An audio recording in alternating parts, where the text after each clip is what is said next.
வணக்கம் ஆன்மீக அன்பர்களே. நம் ஆறுபடை வீடுகளில் ஒன்றான திருச்செந்தூர் முருகன் கோவிலில் ஜூலை 7ஆம் தேதி 2025ஆம் ஆண்டு மாபெரும் கும்பாபிஷேகம் நடைபெற இருக்கிறது. இந்த கும்பாபிஷேகத்தை சிறப்பிக்க லட்சக்கணக்கான பக்தர்கள் வருகை புரிவார்கள். அந்த லட்சக்கணக்கான பக்தர்களுக்கும் சிறப்பு வசதியாக அறநிலைத்துறை சார்பாகவும் தமிழக அரசின் சார்பாகவும் திருச்செந்தூர் ஆலயத்திற்குள்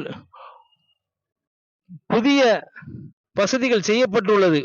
அந்த புதிய வசதிகளை இந்த காணொளியில் நாம் இப்போது காண்போம். வெற்றிவேல் முருகனுக்கு அரோகரா. வெற்றிவேல் முருகனுக்கு 12 வருடங்களுக்கு ஒருமுறை கும்பாபிஷேகங்கள் நடைபெறும் இத்திருக்கோவிலில் இப்போது பணிகள் நடைபெற்றுக் கொண்டிருப்பதால் அடுத்த வருடம் 2025இல் மகா கும்பாபிஷேகம் ஜூலை 7ஆம் தேதி நடைபெறும் என்று அதிகாரப்பூர்வ தகவல் வெளியாகியுள்ளது. அதற்காக பக்தர்களுக்கு தமிழக அரசு சார்பாகவும் அறநிலைத்துறை சார்பாகவும் சிறப்பு வசதிகள் இத்திரு ஆலயத்தில் செய்யப்பட்டுள்ளது. பக்தர்கள் முருகப்பெருமானை தரிசிக்க இனி நீண்ட நேரம் வரிசையில் காத்திருக்க வேண்டிய சூழல் ஏற்படாது. இங்கு அதற்கான சிறப்பு பாதைகள் அமைக்கப்பட்டு விட்டது.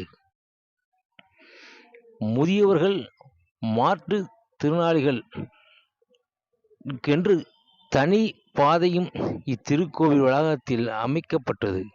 இனி முருகப்பெருமானை தரிசிப்பதற்கு புதிய பாதையில் குடிநீர் வசதி, பக்தர்கள் ஆழ்ந்து அமர்ந்து செல்ல வசதி இருக்கைகள் என பல வசதிகள் செய்யப்பட்டு வைக்கப்பட்டுள்ளது.